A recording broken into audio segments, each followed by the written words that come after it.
नमस्कार श्रोते हो, मराठी साहित्य पत्रिका आविष्कारमध्ये आपल्या सर्वांचं स्वागत.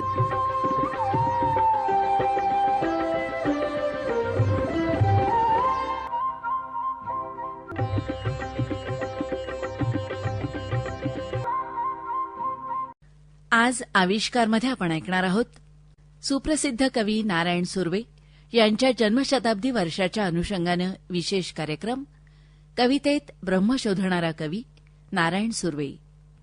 लेखन डॉक्टर आदिती काळमेघ यांचं. सहभाग डॉक्टर आदिती काळमेघ आणि सचिन प्रभुणे. कवितेत ब्रह्म शोधणारा कवी नारायण सुर्वे.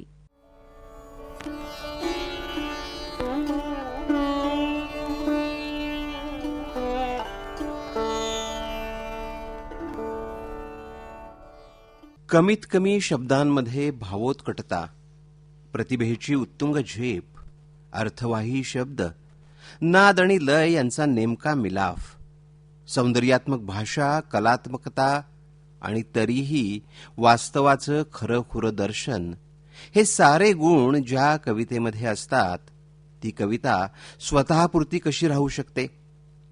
ती साहजिकच समष्टीची होऊन जाते. वैयक्तिक भावनांचं दर्शन त्यात असलं तरी ती विस्तार पावून जेव्हा सार्वकालिक होते तेव्हा ती कविता काळाच्या पटलावर टिकून राहते. असे कवी आपल्या मोजक्या लेखनानंही अमर होतात. पुन्हा पुन्हा त्यांच्या कविता काढून वाचल्या जातात, त्यांचे संदर्भ दिले जातात. नेमकं हेच झालंय कवी नारायण सुर्वे यांच्या बाबतीत. 2 दिवस वाट पाहण्यात गेले, 2 दुःखात गेले. हिशोब करतो आहे, किती राहिलेत डोईवर उन्हाळे. शेकडो वेळा चंद्र आला, तारे फुलले, रात्र धुंद झाली. भाकरीचा चंद्र शोधण्यातच जिंदगी बर्बाद झाली. असं सामान्यातल्या सामान्य माणसाच्या जगण्याचं नेमकं चित्रण करणारे कवी म्हणजे कवी नारायण सुर्वे. त्यांच्या कविता जेव्हा आपण वाचतो तेव्हा त्या फक्त कविता राहत नाहीत, त्या वाचल्या आणि सोडून दिल्या असं होऊच शकत नाही. त्या काळजात घर करून राहतात, विचार करायला भाग पाडतात, आपल्यातल्या संवेदनशीलतेला हाकारत राहतात. प्रत्येक कवी आपण जगलेलं, पाहिलेलं, अनुभवलेलं आणि कल्पनेतलं असं सगळं बेमालूम मिश्रण करतो आणि आपल्या शब्दांच्या माध्यमातून कवितेमध्ये रेखाटतो. कधी सुखदुःख दुसऱ्याचं घडवायचं, पण ते आपल्या आत्मतत्वाच्या प्रकाशात, अशी कसरतही असते. सुर्वे यांच्या कविता वाचताना जाणवत राहतं की त्यांना ही कसरत करायची फार गरज लागली नसेल. ते स्वतः कष्टकरी जीवन जगले होते, त्यामुळं ते कष्टकरी वर्गाच्या व्यथा वेदनेशी अगदी अंतर्बाह्य समरस होऊ शकले. आपल्या 4 शब्द या कवितेत ते लिहितात. थोडे साहिलेले, पाहिलेले, जोखिलेले आहे. माझ्या जगाची एक गंध वेणाही त्यात आहे. केव्हा चुकलो, मुकलो, नवे शिकलोही आहे. जसा जगत आहे मी तसाच शब्दात आहे. जे जाणवलं, काळजात सल्लं, तेच शब्दरूप घेऊन बाहेर पडलं. हीच सुर्वे यांच्या काव्यलेखनाची मूळ प्रेरणा, जिच्याशी ते कायम एकनिष्ठ राहिले. सामान्यातल्या सामान्य माणसाला त्यांची कविता आपलीशी वाटली, कारण जीवन वाचत जावं, माणसं वाचत जावीत आणि मग कविता लिहावी ही त्यांची पद्धत. सुजाण, उच्चशिक्षित, विचारवंत यांच्यापासून ते अगदी तळागाळातील माणसापर्यंत सर्वांनी त्यांच्या कवितेवर अगदी मनापासून प्रेम केलं. कारण ही कविता समूहाची आहे, तितकीच समूहातील माणसाची, त्याच्या मनाची आहे. कारखान्यात काम करणारा कामगार, वेश्या, दंगलीला सामोरी गेलेली गरोदर स्त्री, ठिकठिकाणी पोस्टर चिटकवणारे लोक, काम शोधत रोज नाक्यावर गोळा होणारे मजूर, असे लोक नारायण सुर्वे यांच्या कवितेच्या केंद्रस्थानी असतात. त्या कवितांमध्ये कुठे ना कुठे प्रत्येकाला आपल्या जगण्याच्या खुणा सापडतात. आणि म्हणूनच मनी ऑर्डर कवितेतील स्त्री, तुमचंच नाव लिवामधील अगतिक स्त्री, आफ्रिकन चाचा, शीगवाला, पोर्टर, याकूब नालबंदवाला, नाम्या, चंद्रा नायकीण, लुंगीवाला नालबंद, हणम्या ही पात्र विसरू म्हणता विसरली जात नाहीत, कारण ती वाट्याला आलेल्या दुःखांशी लढत राहिली, इमानानं जगत राहिली, जगवत राहिली. स्वतःलाच शोधण्यात अर्धी उमर हरवून गेलो. स्वतःकडून लाखदा वळलो तरीही आढळलो नाही. प्रत्येक रात्र आत्म्याशी चर्चा करण्यात घालवली. आम्हीच असे निघालो, बेईमान झालो नाही. पण फक्त आपल्याला माहिती नसलेल्या जगाचं वास्तव दर्शन त्यांच्या कवितेमध्ये घडतं म्हणूनच ही कविता वेगळी ठरते का? तर नाही. या वास्तव जगण्याला सोबत घेऊन आपापल्या परीनं परिस्थितीचे अर्थ लावत, आकलन करत त्यातून बाहेर पडण्याच्या वेगवेगळ्या वाटा शोधण्याची आस त्यांच्या कवितेत दिसते. माणसासारखा समर्थ सृजनात्मा मला भेटलाच नाही असं म्हणणाऱ्या सुर्व्यांची कविता निराशेचे सूर आळवताना फार कमी अनुभवायला येते. जगणे कठीण झाले आहे तरी जगायचे आहे. सांगण्यासारखे अजून पुष्कळ सहायचे आहे. घडीभर अंधार राहील, नंतर पहाटच आहे. ताऱ्यांच्याही पुढची दुनिया माझ्या नजरेत आहे. एक फूल, एक हृदय, एक ग्रंथ नजरेत आहे. नजर रोखून बसलो तो क्षणही समीप आहे. असं म्हणणारी ही कविता कष्टकऱ्यांच्या वृत्तीतील चिवटपणा, मनगटावरचा आढळ विश्वास, जिद्द, भविष्याबद्दलचा दृढ आशावाद आणि मानवी वृत्ती, भावभावना यांच्यावरचं उत्कट प्रेम यामुळं वेगळी ठरते आणि म्हणूनच ती टिकू नये. जाहीरनामा या कवितेत सुर्वे यांनी म्हटलंय की हा जाहीरनामा आजच्या नावानं आणि आजच्या दुःखाच्या नावानं आहे. हा जाहीरनामा आपली व्यथा घोषित करणार आहे. जगाचा शोध संपला तरी आपल्या स्वतःचा शोध संपला नाही असं त्यांना स्वतःला वाटत होतं. ते त्यांच्या कवितांमध्ये आपल्याला वाचायला मिळतं. आयुष्यामध्ये वेगवेगळ्या पातळीवर, वेगवेगळ्या माणसांच्या बाबतीत, वेगवेगळ्या अनुषंगानं दुःखाचं घडलेलं दर्शन, ते पाहून आपोआप झालेली मनाची व्याकुळ अवस्था आणि तरीही हताश न होता वास्तवाशी, परिस्थितीशी झगडण्याची वृत्ती, संघर्षशील वृत्ती जवळजवळ त्यांच्या प्रत्येक कवितेत दिसते. दुःख भोगण्याची, सोसण्याची ज्यांच्यात हिंमत आहे आणि तरीही जे आशावादी आहेत असे अनेक काव्यनायक, नायिका आपण सुर्वे यांच्या कवितेत पाहतो. प्रतिकार करणं आणि झुंजत राहणं ही कामगार वस्त्यांची बलस्थानं. आपल्या कवितेमधून त्यांनी ती वाचकांसमोर आणली. बकाल वस्तीत राहणारे, अर्धपोटी राहावे लागणारे, जगाच्या नजरेत काहीही किंमत नसलेले हे लोक. पण या सामान्य, अतिसामान्य लोकांच्याही जगण्याच्या काही श्रद्धा असतात, निष्ठा असतात. आपलं स्वतःचं असं एक जगण्याचं तत्वज्ञान असतं. हे सुर्वे यांनी आपल्या कवितेमधून लोकांसमोर आणलं. या व्यथा वेदनेचं इतक्या मोजक्या आणि नेमक्या शब्दात चित्रण हा एका बाजूला त्यांचा महत्वाचा विशेष, तर दुसरीकडं तिच्यातला आशावाद हा दुसरा विशेष. एक अनोखा समतोल घेऊन आलेली अशी ही कविता आहे. अन्यथा मानवी जीवनाचं क्षणभंगूर असणं, जगण्यातील फोलपणा, वेगवेगळे प्रश्न आणि त्यामुळे येणारं नैराश्य याचं चित्रण करणाऱ्या कविता मराठी कवितेत काही कमी नाहीयेत. याच वस्तीतून आपला सूर्य येईल, तोवर मला गातच राहिले पाहिजे. नगरवेशीत अडखळतील ऋतू, तोवर प्रिये जागत राहिले पाहिजे. याच वस्तीतून आपले सुख येईल, तोवर तुला मला जागलेच पाहिजे. दारावर येतील सोनेरी मनोरथ, तोवर प्रिये वाट पाहिलीच पाहिजे. असं लिहिणारे नारायण सुर्वे याचमुळं इतर कवींपेक्षा वेगळे ठरतात. ज्ञानेश्वरांनी पसायदान मागितलं तसं अनेक कवींनी वेगवेगळ्या प्रकारे समाजासाठी, जगाच्या कल्याणासाठी काही ना काही प्रार्थना केलीच आहे. सुर्वे यांची प्रार्थना काय आहे? यंत्रांच्या काळजातील आर्त स्वर तुझ्या कंठात आकार घेऊ दे.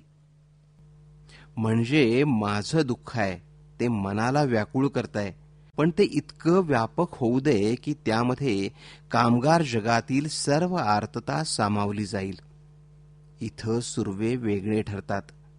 भूक, भाकरी, काम, संघर्ष, रोजगार, दारिद्र्य, जगण्याचे प्रश्न, याचबरोबर ते उपेक्षा, अपमान, या माणसांचं कवडी मोलाचं जगणं, सुखवस्तू लोकांकडून त्यांना येणारे जिव्हारी लागणारे अनुभव, या साऱ्याचं चित्रण ती करते. पण तरीही ती म्हणते, आता आलोच आहे जगात. वावरतो आहे ह्या उघड्या नागड्या वास्तवात. जगायलाच हवे, आपलेसे करायलाच हवे. कधी दोन घेत, कधी दोन देत. आयुष्य जगताना, सर्वसामान्य लोकांच्या जगण्याची वेदना मांडताना, समस्येपासून पळ न काढता झगडत जगत राहताना, निराशेचे कटू घोट पचवून मनातली आशा जिवंत ठेवताना पावलोपावली उपयोगी पडणारं त्यांचं आयुष्याचं तत्वज्ञान काय होतं? कधी दोन घेत, कधी दोन देत. जगायलाच हवे. त्यांची कविता कधीच कुणाला दुर्बोध वाटली नाही, कारण त्यात दाखवलेलं जगणं आपण कुठं न कुठं पाहिलेलं असतं. कवितेत आलेले शब्दप्रयोग आपल्या बोलण्याच्या भाषेतले असतात. तिनं स्वीकारलेला अस्सल भाषेचा लहेजा आपल्याला कवितेशी जोडून ठेवतो. आपल्या अंगवळणी पडलेले वेगवेगळ्या भाषेतले शब्द त्यांच्या कवितेनं आपलेसे केलेले दिसतात. त्यात येणाऱ्या प्रतिमासुद्धा रोजच्या जगण्याशी निगडीत असतात.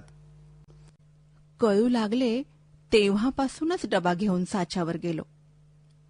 घडवतो लोहार हातोड्याला तसाच घडत गेलो.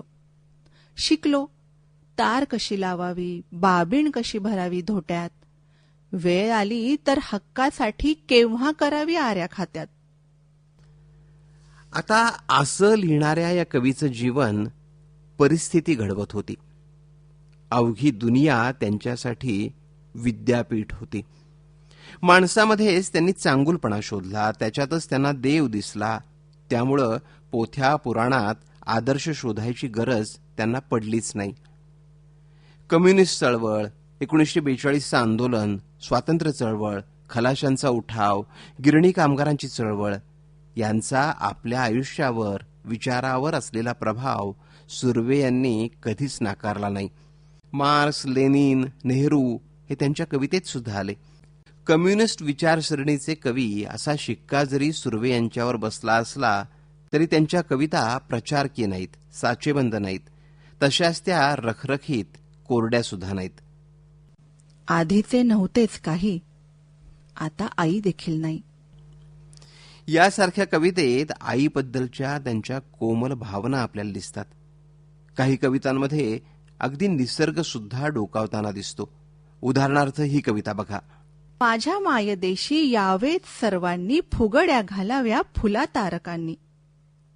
मेघानेही यावे डुलत झुलत, विजेनेही यावे लवत फुलत. नटली नगरी रंगाने गडद, पिवळ्या शेतांची लावून हळद. निळ्या भोर पाणी चांदण्यांचा चारा, सह्याद्रीचा मोर उभारी पिसारा. हिरव्या पक्ष्यांनो फुलवाही बाग, भूपाळीत ओवा मालकंस राग. तुझ्या पापण्यांचा पहारा माझ्या शब्दांवर असतो, म्हणून माझ्या पद्यपंक्तींमध्ये व्यभिचाराचा अंश नसतो. सदैव माझ्या कवितेत सत्याचा सहवास असतो. असं म्हणणाऱ्या सुर्वे यांच्या कवितेत आपल्याला प्रेमाची वेगळीच रूपं पाहायला मिळतात. ही कविता स्त्रीचं सौंदर्य, तिच्याबद्दलच्या पूर्वापार चालत आलेल्या कल्पना यांच्या पार जाऊन स्त्रीकडं एक माणूस म्हणून पाहते. पतीच्या खांद्याला खांदा लावून दमून जाईपर्यंत घरीदारी कष्ट करणारी, तो हरू लागला तर पदराचं शीड उभारून त्याला बळ देणारी, पण रोजच्या ओढाताणीचा राग चुकून त्याच्याकडून मुलांवर निघाल्यावर पोरं पोसता येत नाहीत तर बाप कशाला झालात, अशी जळजळीत शब्दात त्याची कान उघाडणी करणारी, अशी ही समर्थ शक्ती आहे. क्षण माघारी गेले, गलबलून जातो तेव्हा, सत्य, अशा कवितांमधून पती पत्नीतील शृंगार, हळवं नातंही आपल्याला दिसतं.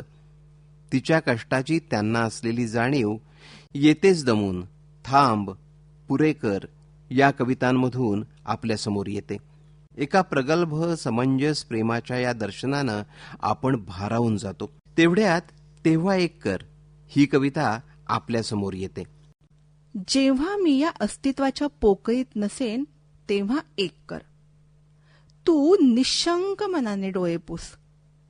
ठीकच आहे, 4 दिवस धपापेल, जीव गदगदेल. उतू जाणारे हुंदके आवर, कढ आवर, नवे हिरवे चुडे भर.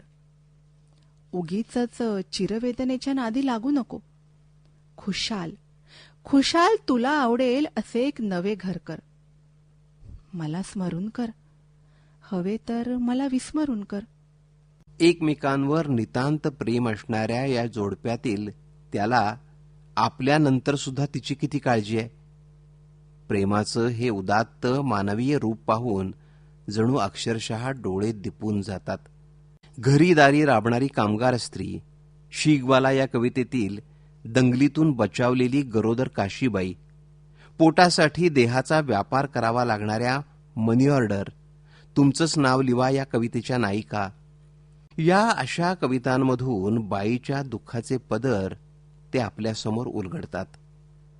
पण या स्त्रिया परिस्थिती शरण नाहीत. वाट्याला आलेल्या दुःखातून त्या स्वतः मार्ग काढत राहतात, स्वतः जगत राहतात, इतरांना जगवत राहतात.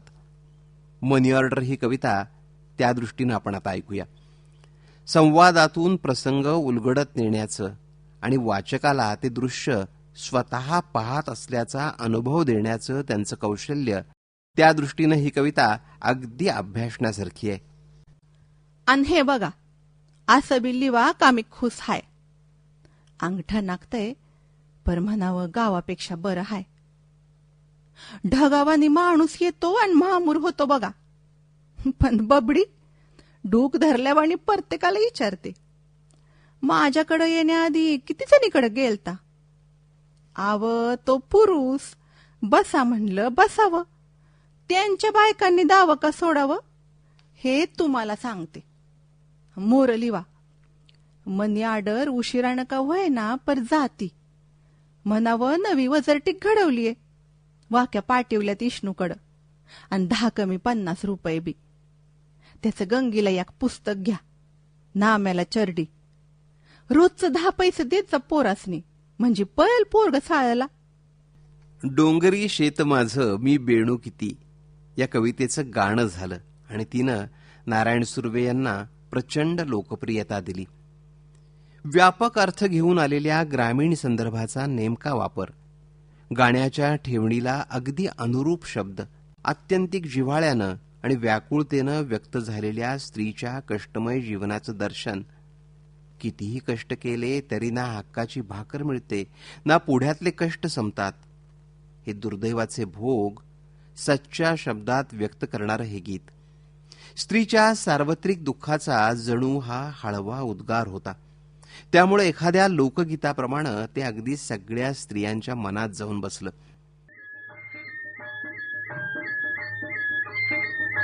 डोंगरी शेत माझ ग मी बेनू किती, डोंगरी शेत माझ ग मी बेनू किती, आलवरीत राबून मी मरू किती. डोंगरी शेत माझ ग मी बेनू किती, आलवरीत राबून मी मरू किती. गवळाचा भारा बाई ग घेऊन चढावा किती, गवताचा भारा बाई ग घेऊन चढावा किती. आडाच पाणी बाई ग पाणी वाढावा किती, आडाच पाणी बाई ग पाणी वाढावा किती. घरात ताना बाई ग ताना रडल किती, घरात ताना बाई ग ताना रडल किती. तान्याच रडा ऐकून पाना येईल किती, तान्याच रडा ऐकून पाना येईल किती. डोंगरी शेत माझ ग मी बेनू किती, आलवरीत राबून मी मारू किती. आलालवरी जमीन नांगरून, आलालवरी जमीन नांगरून. उभं पीक नाची उभं पीक नाची, पर्यक मेला पर्यक मेला. हिसकून घेतो बाई सोन्याचा गोळा हिसकून घेतो बाई सोन्याचा गोळा उपाशी राहू नग आणि मराव किती उपाशी राहू नग आणि मराव किती डोंगरी शेत माझं आदवरीत राबून निभारू. गिरणीची लावणी, गाडी आणा बोरख्याची, सराई, महाराष्ट्राच्या नावानं गोंधळ अशा त्यांच्या सुरुवातीच्या काही कविता लोककलेच्या अंगानं आल्या. काही वृत्तबद्धही होत्या, पण नंतर मात्र ते त्यापासून दूर सरकल्याचं जाणवतं. जीवनातले ताणेबाणे, जगण्याचे प्रश्न मांडणं हे त्यांनी स्वतःचं आद्य कर्तव्य मानलं होतं आणि त्यांची कविता त्यापासून मात्र तसूभर सुद्धा ढळली नाही. माझे शब्द सर्वांचे सोयरे धायरे व्हावेत, घाम गाळणाऱ्या, घामाची फुलं अंगावर मिरवणाऱ्या कामगारांसारखे यावेत असं मला वाटतं, असं नारायण सुर्वे यांनी लिहून ठेवलं आणि शेवटपर्यंत त्यांचं लेखन असंच राहिलं. गोष्टी रूपानं अनुभव सांगण्याची आपली अशी शैली, खटकेबाज संवाद, वाचकांच्या डोळ्यासमोर प्रसंग नेमका उभं राहील असं शब्दचित्र, त्या त्या अनुभवानुसार येणारे सामान्य माणसाच्या जगण्यातील शब्दप्रयोग, गरजेनुसार येणारे मराठी, हिंदी, उर्दू, कधी इंग्रजी शब्द, आपली आपली रूपकं, आपल्या आपल्या प्रतिमा हे त्यांच्या काव्यरचनेचे विशेष. कुठल्या शैलीच्या, कुठल्याच प्रवाहाच्या, कोणत्याच कवीच्या प्रभावाखाली त्यांची कविता रेंगाळली नव्हती. आपला असा मार्ग तिनं निवडला आणि ठामपणे, विश्वासानं त्या मार्गावरून ती चालत राहिली. शिवाय आपल्या अशा स्वतंत्र शैलीत ती अडकून पडली आहे असा सुद्धा आरोप आपण त्यांच्या कवितेवर करू शकत नाही. स्वतःलाच रचित गेलो या कवितेत ते लिहितात, आकाशाच्या मुद्रेवर अवलंबून राहिलो नाही, उगीच कुणाला सलाम ठोकणे जमलेच नाही, कळप करून ब्रह्मांडात हंबरत राहिलो नाही, स्वतःलाच रचित गेलो, ही सवय गेलीच नाही. ऐसा गामी ब्रह्म, माझं विद्यापीठ, जाहीरनामा, नव्या माणसाचं आगमन असे फक्त 4 कविता संग्रह नारायण सुर्वे यांच्या नावावर आहेत. त्या सर्वांमध्ये मिळून साधारण 145 कविता. नंतर सापडलेल्या त्यांच्या 15 कविता आणि 42 अनुवादित कविता यांचा समावेश करून विजय तापस यांनी एक कविता संग्रह संपादित केला, नारायण सुर्वे यांच्या गवसलेल्या कविता. तो नंतर प्रकाशित झाला. म्हणजे सगळ्या मिळून केवळ 202 कविता. एवढ्याशा कविता असूनही त्यांच्याबद्दल इतकं का बोललं गेलं, लिहिलं गेलं, इतकं का त्यांना महत्व आहे? त्यांच्या शीगवाला या कवितेतील दाऊद चाचा म्हणतो, एक ध्यान मध्ये ठेव बेटा, सबद लिखना बड़ा सोपा है, शब्दासाठी जीना मुश्किल है. हे नारायण सुर्वे यांना समजलं होतं. त्यांनी ते एखाद्या व्रताप्रमाणे अंगीकारलं होतं. म्हणूनच त्यांनी लेखन कधीच सोपं समजलं नाही. ते त्यांना जोखमीचं काम वाटत होतं. त्यांचं श्रेय, इप्सित, ब्रह्म सारं काही जणू कवितेतच सामावलं होतं. अश्रूंच्या थेंबात पेटवीन वात, उजळीन पथ जीवनाचा. माझी खरी शक्ती आहे जनभक्ती, तेथे जगा मुक्ती चिरंतन. असं लिहिणाऱ्या या कवीच्या कविता आणि त्यांचं जगणं एकमेकांपासून वेगळं करताच येत नाही. मी जनचळवळीत वावरत होतो. अर्थांना प्राधान्य दिलं, त्याला भाषिक रंगरूप दिलं, असं त्यांनी स्वतःच लिहून ठेवलंय. आशयप्रधान, कसलाही आडपडदा न ठेवता वाचकांशी प्रामाणिक संवाद साधणारी अशी ही त्यांची समष्टीला सामावून घेणारी कविता. अतिशय जबाबदारीनं लिहिलेल्या या मोजक्या कवितांवर कुणी नाकं मुरडली, कधी टीका झाली, तरीही त्या कवितांचं महत्त्व कमी होत नाही. कारण कोणताही माणूस त्याच्या कृतीनं, त्याच्या जगण्यानं जास्त बोलतो. आणि उक्ती आणि कृतीत एकवाक्यता असणारा नारायण सुर्वे यांच्यासारखा माणूस आपोआपच स्मरणात राहत असतो. समजायला अतिशय सोपी, काळजाला भिडणारी, नेमक्या शब्दात जगण्याचं भान देऊन जाणारी अशी ही कविता. या कवितांना बाजूला करून टाळून मराठी कवितेचा इतिहास लिहूच शकत नाही. इतकं आढळ स्थान नारायण सुर्वे यांच्या कवितेनं मराठी कवितेत निश्चित निर्माण केलंय. शब्दांची तलवार हाती घेऊन गुन्हा करणार असल्याची सारस्वतांना इशारा देणारी ही कविता. त्यांच्या मागून येणाऱ्या कवींना ही कविता आपलीशी वाटली. आपोआपच त्या प्रवाहानुसार कविता लिहिल्या जाऊ लागल्या. आजही सामाजिक विषयांवर लिहिल्या जाणाऱ्या अनेक कवितांवर सुर्वे यांच्या कवितांचा प्रभाव आपल्याला स्पष्ट दिसतो. त्यांच्या जन्मशताब्दी वर्षानिमित्त त्यांना विनम्र अभिवादन करून त्यांच्या शब्दात सांगायचं झालं तर, थोडे थोडे वाटून घेऊ दुःख, थोडे सुखही. थोडे थोडे वाटून घेऊ दुःख, थोडे सुखही. वाटा सरळ होतील अन पुन्हा आयुष्य घेईल वळणे, पुन्हा आयुष्य घेईल वळणे.